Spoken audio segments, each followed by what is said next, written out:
selain menjadi relawan COVID, saya melihat di Agri ini pernah melakukan pertukaran pemuda antar negara. Kita di sana bertukar kultur, melihat di sana kulturnya kayak gimana, apa yang bisa kita adopsi, apa yang bisa kita pelajari, dan kita coba breakdown waktu itu. Perbedaan apa yang paling menonjol antara anak muda di India sana dengan kita di Indonesia?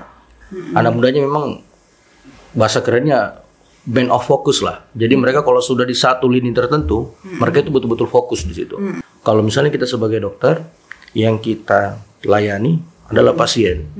Jadi yang kita bantu hanya pasien. Ya, semua bantuan datang dari Allah, dari Tuhan, melalui kita, tangan-tangan manusia.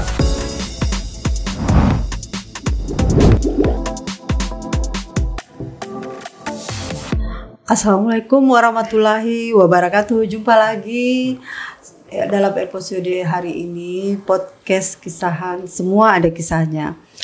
Hari ini kita kedatangan tamu Dr. Agriawan Al-Hikmah Rianda Baka, sarjana kedokteran. Baik, selamat sore Dek Agri. Sore Kak. Oh iya, jadi ceritanya seperti ini ya teman-teman. Kami satu grup politik. Saya lihat selama ini dia ngobrol bagus. Tiba-tiba dia punya poster gitu, seorang caleg dari Nasdem untuk Kota Kendari ya. Jadi saya pun menawarkan dia untuk masuk ke podcast saya karena saya melihat dia bisa menjadi pilihan anak muda Gen Z ceritanya ya. Seorang dokter, tampan, muda dan cerdas gitu ya. Dek Agri, hari ini kita podcast, saya ingin berbincang-bincang di Agri terkait dengan latar belakang di Agri, latar belakang sebagai seorang caleg sebetulnya. Tapi biar jangan caleg sebetulnya pantas juga ya, karena banyaknya organisasi yang saya lihat ada di CV di Agri. Oke. Boleh nih dipaparkan kita kira-kira gimana nih latar belakangnya, kelahiran berapa, lahir tahun berapa misalnya gitu ya, pendidikannya seperti apa, latar belakang keluarga seperti apa gitu. Ya, terima kasih banyak. Sebelumnya saya ucapkan terima kasih kepada Kak Krisni selaku orang tua, selaku kawan, sahabat, selaku mentor juga yang selama ini suka memberi dukungan. Dan terus terang bagi saya ini pengalaman yang unik sekaligus berharga. Kenapa? Karena setiap saya lihat kanal Kendari Info, baik YouTube, Instagram, Facebook dan lain-lain, yang diundang itu selalu tokoh-tokoh besar, selalu figur-figur publik, selalu orang-orang yang punya kapasitas, kapabilitas. Dan hari ini alhamdulillah kita juga dipanggil. Saya secara pribadi mengucapkan banyak terima kasih dan cukup apresiasi yang setinggi-tingginya kepada pihak Kendari Info, diberi kesempatan untuk memperkenalkan diri saya, untuk memberitahu kepada halayak publik siapa kita sebenarnya. Karena terus terang hari ini beda dengan zaman-zaman sebelumnya. Bagaimana image seorang calon legislatif atau orang anak muda yang ingin terjun ke dunia politik, image-nya boleh dikata kurang mendapat tempat yang nyaman di masyarakat, baik itu di kalangan muda, kalangan dianggap tua, anak bawang ya. Selain itu juga mungkin motif sesungguhnya itu dipertanyakan, yang semoga bisa dapat diurai pada pertemuan kali ini ataupun mungkin pertemuan yang akan datang mungkin kalau tidak sempat ya.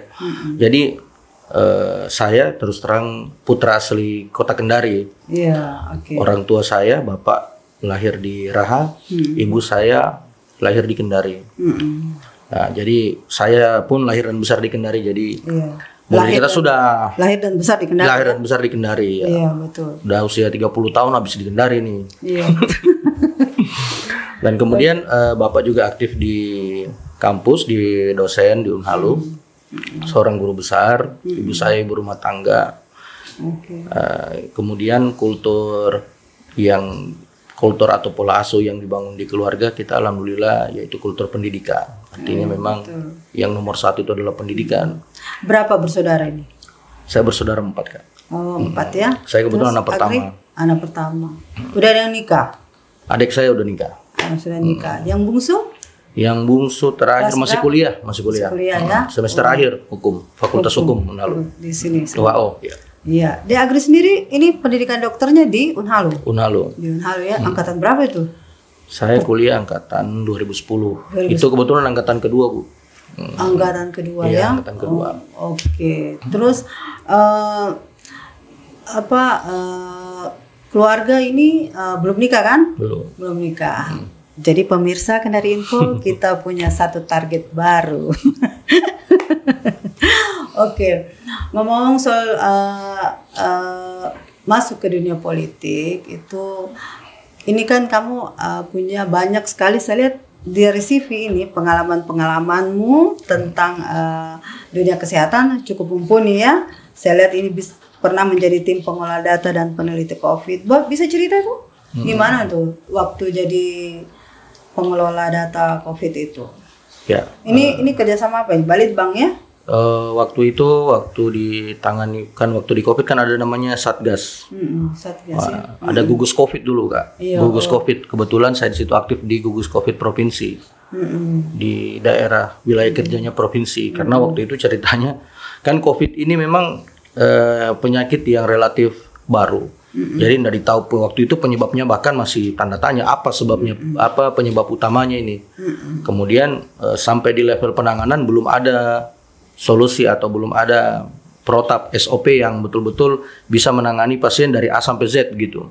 Jadi memang ini semua serba tiba-tiba semua, suddenly. Gabungan para peneliti dan pengelola data itu banyak ya? Berapa orang? Tidak, sekitar berapaan? Waktu di posko COVID itu gabungan dari seluruh OPD plus nakes waktu itu yang berstatus pegawai negeri, ada juga relawan-relawan. Kebetulan saya waktu itu kan posisi bukan PNS. Iya. Jadi memang saya masuk ditugaskan dari Ikatan Dokter Indonesia. Kebetulan saya aktif ber-ID juga, Bu. Aktif ber-ID, jadi aktif di ID, kemudian kita ditugaskan untuk membantu posisinya. Waktu itu belum masuk di penelitian. Iya. Waktu itu masih di Satgas COVID dulu. Satgas COVID. Ya, Satgas COVID dulu. Bagaimana perasaannya kerja pada saat dari Satgas COVID? Kalau Satgas COVID Hampir setiap hari lihat kematian. setiap hari. Waktu di awal-awal, waktu belum masuk di sini, itu waktu beritanya masih di Wuhan, waktu itu masih 1-2 kasus entry di Jakarta. Waduh, kita di sini hitung jari, Bu. Di SK-nya Satgas itu yang dikeluarkan oleh provinsi ada ratusan orang, tapi yang muncul kita di posko itu tidak sampai 20 orang. Iya, lantaran kita ya takut juga memang waktu itu kan kita belum tahu ini mana musuhnya tidak kelihatan. Andai kan kita perang kan musuhnya tidak kelihatan ini. Jelas. Iya, penyakit menular kan. Waktu itu.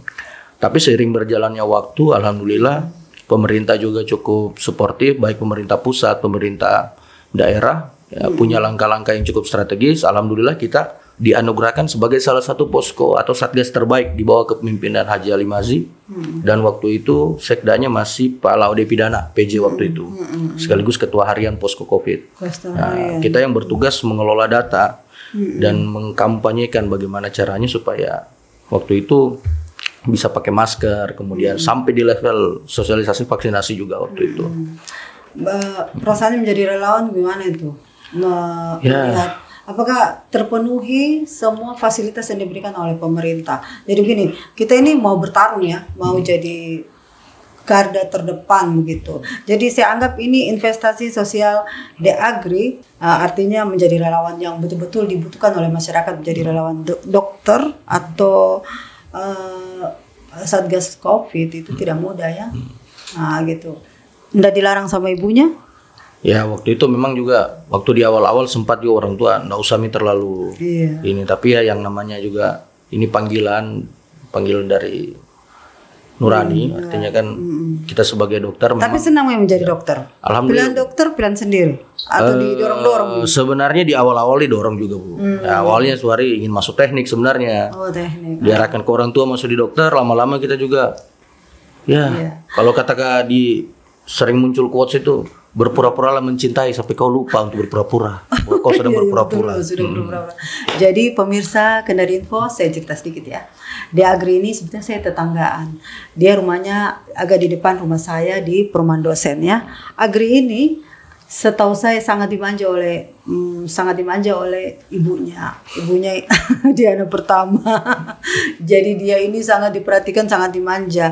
Saya pikir dia akan tumbuh menjadi anak yang manja. Jadi saya masih lihat dia kecil-kecil sebetulnya. Saya kaget, sudah jadi anak muda. Jadi sekarang, dulu saya berteman dengan mamanya, saya sekarang berteman dengan anaknya ya.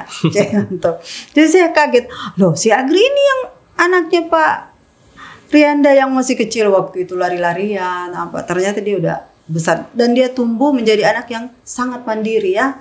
Nanti kita mungkin akan belajar lagi pola asuh dari mamanya nih. Nah, lanjut. Selain menjadi relawan COVID, saya melihat De Agri ini pernah melakukan pertukaran pemuda antar negara. Ini berarti masih menjadi mahasiswa ya, delegasi pertukaran pemuda antar negara ya. Ini yang lakukan Dikbud kan? Rekrutannya nih Dikbud kalau nggak salah ya? Enggak. Apa? Yang perekrutan itu Dispora.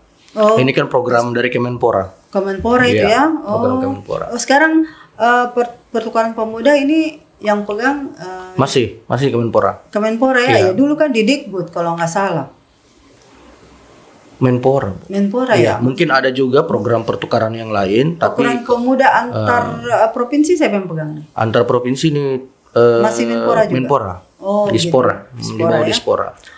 Oke. Ini bisa nih cerita bagaimana pengalamannya waktu di India waktu itu. Masih jadi mahasiswa nih. Semester berapa itu? Waktu itu saya masih koas. Kebetulan sudah sarjana kedokteran. Masuk ke tahap untuk mengambil profesi dokter waktu itu.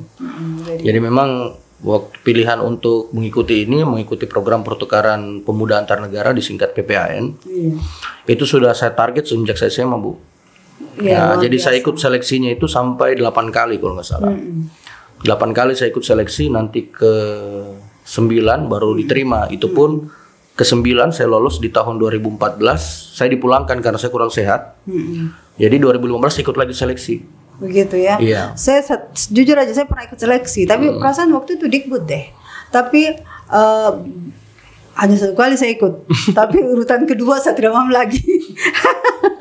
Saya marah. Lu kok saya bisa urutan kedua waktu itu. Gitu. Saya udah ini. Jadi di sana di India ngapain aja nih? Bagusnya mungkin saya urut dari dari awal seleksinya.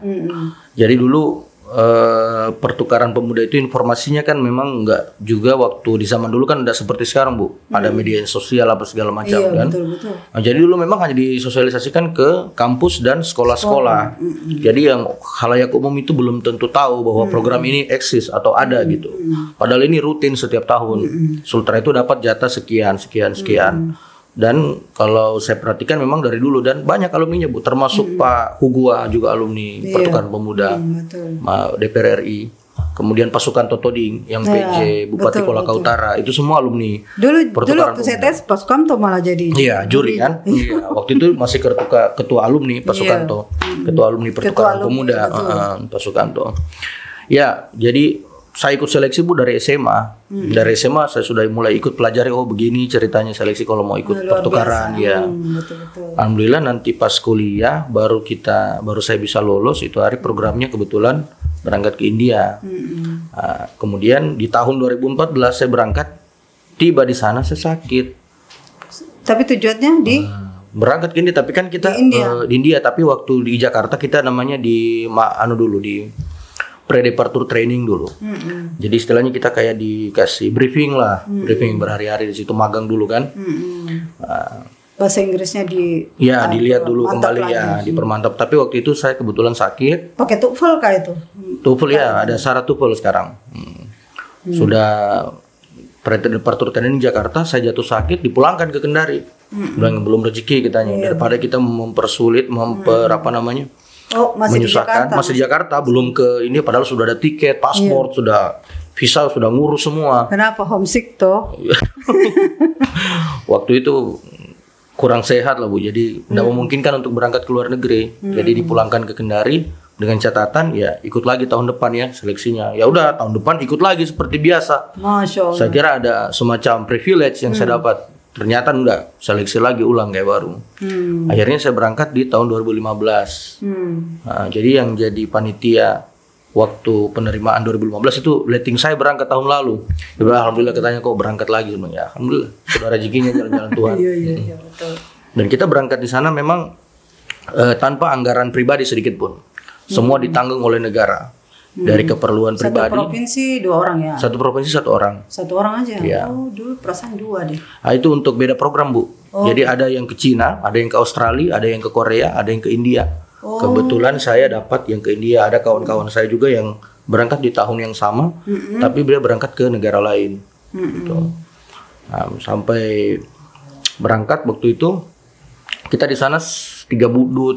3 mingguan. Jadi ya aktivitas kita di sana adalah bertukar kultur budaya, saling mempelajari budaya satu sama lain. Masuk ke kampus nggak? Masuk ke kampus, ke rumah sakit pun kita masuk. Kampus apa nih? Universitas apa? Waktu itu Hyderabad University. Jadi Hyderabad ya. Di Hyderabad University. Kemudian kita ke Fortis, rumah sakit itu saya ingat sekali, rumah sakit Fortis namanya. Kita di sana bertukar kultur, kemudian bukan cuma Indonesia kan, banyak ada Vietnam, Thailand, Laos, Malaysia, Singapura. Melihat di sana kulturnya kayak gimana, apa yang bisa kita adopsi, apa yang bisa kita pelajari, dan kita coba breakdown waktu itu. Kira-kira bagaimana apa yang bisa kita kreasikan. Gitu. Menurut De Agri, perbedaan apa yang paling menonjol antara anak muda di India sana dengan kita di Indonesia? Kalau mereka yang kalau saya lihat waktu itu memang ini tidak bisa digeneralisir ya. Yang waktu itu saya temui kebetulan memang anak mudanya memang bahasa kerennya band of focus lah. Jadi mereka kalau sudah di satu lini tertentu, mereka itu betul-betul fokus di situ. Dan itu terbukti. Sekarang para pejabat-pejabat taruh di Google, perusahaan sebesar Google itu rata-rata memang anak-anak muda India di sana yang betul-betul memegang posisi-posisi tertentu. Yang jabatan-jabatan yang penting dan strategis itu diisi oleh anak-anak muda dari India. Itu yang paling saya salut dari mereka waktu itu, fokus dan gigihnya mereka itu. Itu udah 11-12 kayaknya sama anak mudanya kayak Jepang gitu. Kan mereka punya kultur toh. Oh gitu deh. Iya. Oke. Selain ke India, saya lihat nih De Agri pernah ke Thailand juga ya, delegasi konferensi apa itu budaya ya. Itu hari konferensi perwakilan, karena itu hari ada kerjasama antara Naresuan University sama Unhalu tentang suatu tema kegiatan tertentu. Kita sebagai perwakilan mahasiswa kita diberangkatkan semua. Waktu itu perwakilan dari Badan Eksekutif Mahasiswa, kebetulan saya di BEM Kedokteran bersama semua pimpinan lembaga mahasiswa yang lain se-Unhalu berangkat ke Thailand waktu itu. Apa yang dilakukan di sana? Nah, di sana bermusyawarah, kemudian mengajukan salah satu semacam kesepakatan antara kedua belah pihak, negara pelajar antara kedua belah pihak, apa yang bisa kita ini kerjasamakan waktu itu. Iya, betul-betul. Oke, De Agri ini saya lihat apa pengalamannya sudah sangat matang. Nah, itu terkait dengan luar negeri ya. Sekarang selain menjadi anggota relawan, saya lihat nih menjadi anggota tetap tim bantuan medis Isyaadikus Fakultas Kedokteran UPU. Nah, itu apa nih yang dilakukan tim bantuan ini?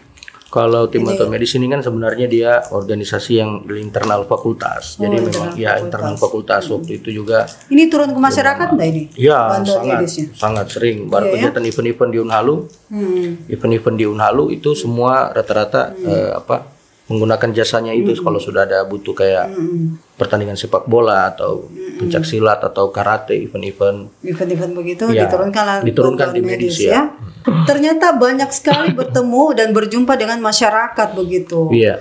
Ya, jadi sangat menarik sekali karena sekarang ini De Agri berniat untuk terjun ke masyarakat, mengambil menginspirasi dan menerima aspirasi masyarakat. Menjadi seorang anggota legislatif itu bukan hal yang mudah. Kamu akan banyak bertemu dengan masyarakat. Tapi saya lihat pengalamannya sudah full sekali. Jadi saya tanya lebih lanjut nih.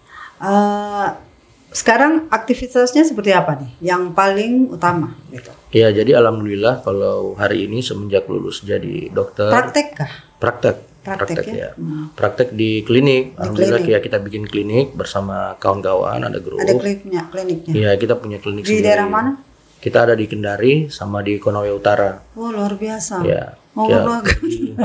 Lagi progres untuk yang di Kolaka Utara. Jadi memang ada segmen Jadi pasar ada di Kendari. tertentu. Jadi ini kliniknya bareng teman-teman ya? Barang teman-teman. Jadi misalnya dokter gigi, dokter apa? Iya, ada. Atau dokter umum semua? Ada dokter umumnya, ada dokter giginya juga. Oh begitu ya.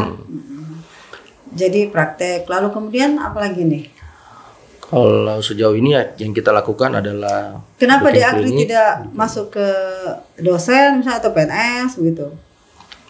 Nggak tertarik atau Kayaknya kurang tertarik, Bu. Karena tertarik, memang ya. kalau istilahnya kalau kita ber-PNS ada rutinitas yang lumayan cukup mengikat. Iya. Nah, lagi pula untuk usia-usia muda biasanya kita lebih ada kecenderungan untuk berwira swasta. Beres swasta ya, betul. Meskipun fungsi sebagai dokter juga sama-sama bisa dijalankan apakah sebagai PNS atau sebagai wira swasta. Tapi bagi saya pribadi untuk berwira swasta itu pilihan yang lebih bermanfaat. Nah, kenapa? Karena kalau misalnya kita sebagai dokter yang kita layani adalah pasien. Jadi yang kita bantu hanya pasien. Ya, semua bantuan datang dari Allah, dari Tuhan.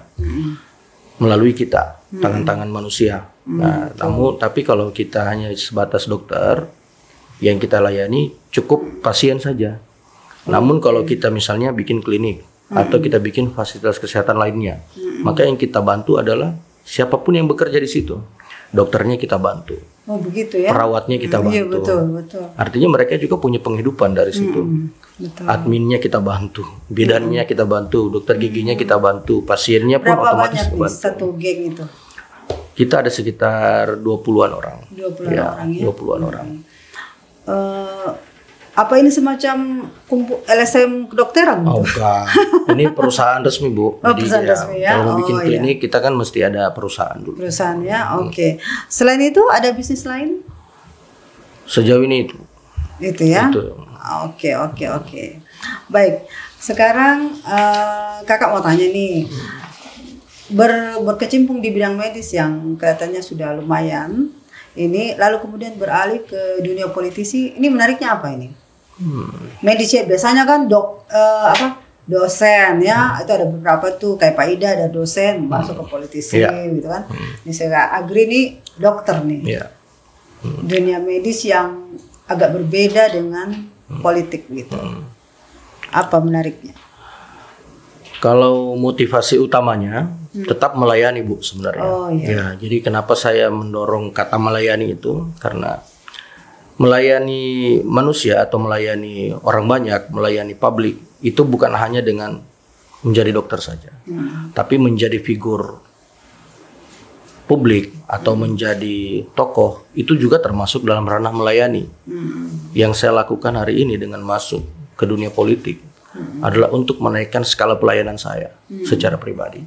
Yang tadinya saya hanya melayani pasien atau melayani skop ceruk masyarakat tertentu, kali ini saya coba melayani negara saya. Saya coba untuk melayani publik. Saya betul-betul ingin menjadi pelayan bagi masyarakat. Melayani kira-kira apa yang menjadi kebutuhan mereka sehingga kedepannya bisa lebih bermanfaat. Iya, soalnya kan lebih enak gitu punya bisnis sendiri di bidang kesehatan gitu, gabung sama teman-teman, tiba-tiba harus melayani banyak orang begitu. Dan dalam tanda kutip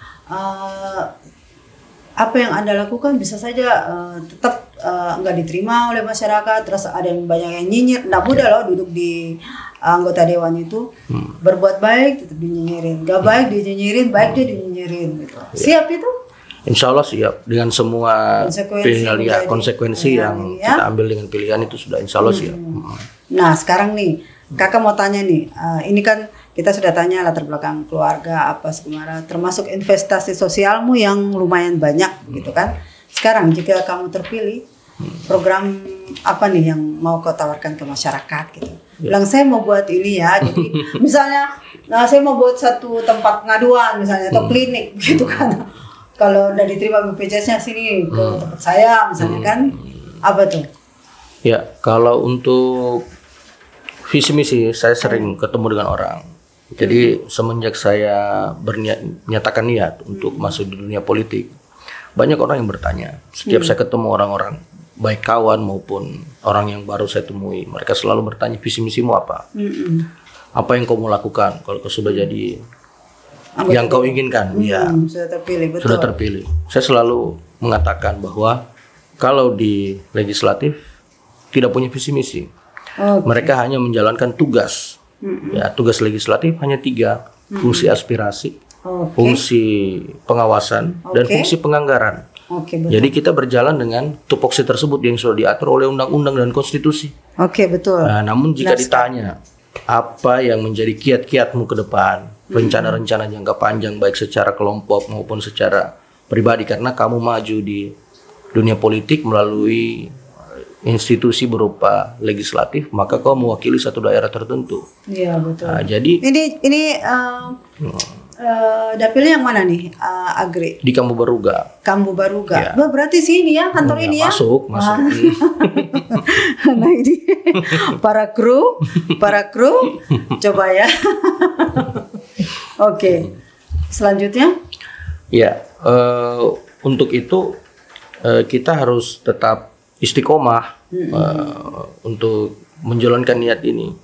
Jadi untuk menaikkan skala pelayanan tadi yang saya maksud, maka saya rasa tidak cukup hanya dengan membuat suatu klinik. Kalau tahu misalnya kita berkelompok membuat klinik, maka saya harus mengambil satu keputusan besar atau langkah-langkah strategis kira-kira bagaimana supaya masyarakat Kota Kendari lebih bisa mendapatkan manfaat yang lebih gitu dari saya secara pribadi. Jadi saya memutuskan maju legislatif bukannya karena juga dorongan hanya secara pribadi, tapi melihat bagaimana kesenjangan yang terjadi di masyarakat. Karena setelah saya turun di lapangan, saya banyak bercerita atau bercengkrama dengan masyarakat yang ada di sekitar sini. Jadi memang utamanya di bidang kesehatan. Jadi ada satu daerah tertentu memang yang fasilitas kesehatannya cukup jauh. Mereka harus jalan beberapa kilo, padahal ini di dalam kota. Saya nggak usah sebut di daerah mana karena ini juga menjadi mungkin masukan yang nanti akan saya sampaikan suatu waktu, apakah saya terpilih atau tidak, tetap saya akan sampaikan kepada pemerintah. Betul. Masukan-masukan ini. Jadi ada satu daerah dalam kota, Bu. Jadi mereka harus ke puskesmas atau vaskes pertamanya itu harus jalan lebih dari 2 kilo. Masya Allah. Iya, lebih dari 2 kilo. Maksud saya, ke depannya ketika kita ada rezeki atau ada amanah yang dipercayakan masyarakat, maka mengapa tidak? Seperti waktu saya kuliah dulu, saya lompat waktu saya kuliah dulu. Ada salah satu dosen saya yang mengajar di ruangan. Dia menyampaikan karena dia sempat kuliah di Jepang. Di Jepang itu satu lorong atau satu, kurang lebih kalau di Indonesia mungkin satu RT, ada satu fasilitas kesehatan. Satu fasilitas kesehatan. Dan itu fasilitas kesehatan bukan yang standar, tapi sudah hampir mirip dengan rumah sakit, sampai ada pacu jantungnya di situ. Masya Allah. Nah, waktu itu kalimat dosen saya yang paling saya ingat, kalau saya serangan jantung di Kendari atau di Indonesia saya sudah mati. Untung saya serangan jantung di Jepang waktu itu. Nah, itu yang kalimat yang masih saya ingat sampai sekarang. Nah, jadi itu juga yang menjadi salah satu motivasi bagaimana ke depannya. Padahal itu hanya tingkat RT begitu ya? Ya, waktu di sana.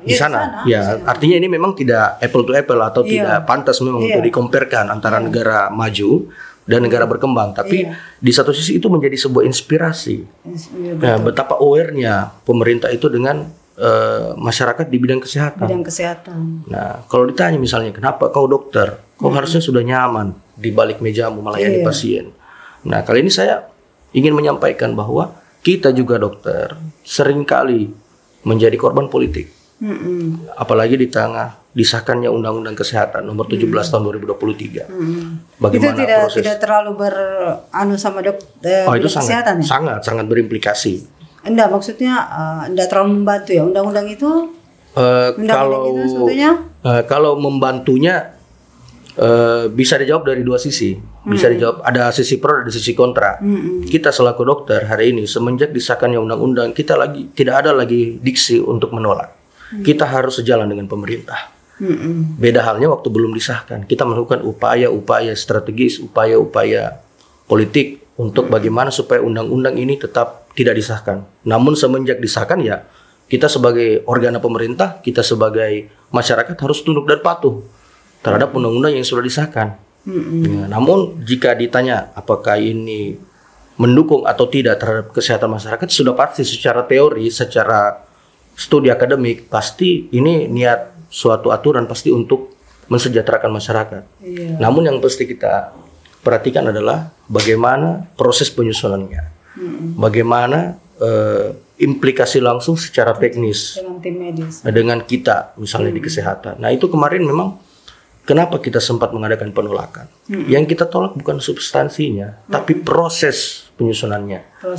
Proses penyusunannya yang coba kita ini, karena kita sama sekali hampir tidak dilibatkan. Andaikan kita kemarin tidak berkoar, maka kita tidak dilibatkan. Ya, meskipun kalau kita baca secara teori undang-undang ini memang niatannya baik untuk masyarakat, niatannya baik. Yang kita risihkan adalah mengapa kita tidak dilibatkan. Sementara waktu selama kita, bagaimana COVID kita ada di garda terdepan. Bagaimana sebelum COVID pun kita ada di garda terdepan. Mengapa pas kita mau ada perubahan yang begitu luar biasa atau istilahnya katakan revolusi di bidang kesehatan, kita tidak dilibatkan atau ditanya mengapa, why gitu kan? Betul. Ada satu pertanyaan yang problem yang pernah saya baca nih, kuliah kedokteran itu mahal, sangat mahal. Lalu kemudian mereka selesai, kalau jadi PNS tidak kembali itu tidak kembali modal. Nah sekarang bagaimana tuh pendapatnya di Agri? Ya, kuliah kedokteran waktu di zaman saya, alhamdulillah kalau ini SPP-nya nggak seperti sekarang sih, memang sekarang memang relatif mahal. Ada negeri ya 35 juta. Iya lumayan mahal. SPP-nya udah gila itu ya. Kalau kita dulu masih murah bu, kalau lu SPP-nya. Kalau Agri berapa tuh dulu? Dapat 10 ya? Saya 1 juta saya. Masih 1 jutaan dulu ya? Iya 1 jutaan dulu. 1.250. Sekarang sudah 18 juta. Iya, mungkin semenjak berlakunya ini bu, uang kuliah tunggal kan?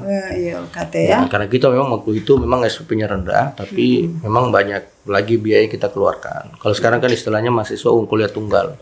Jadi satu mata pembayaran untuk semua fasilitas atau semua yang diperlukan oleh mahasiswa di kampus. Iya.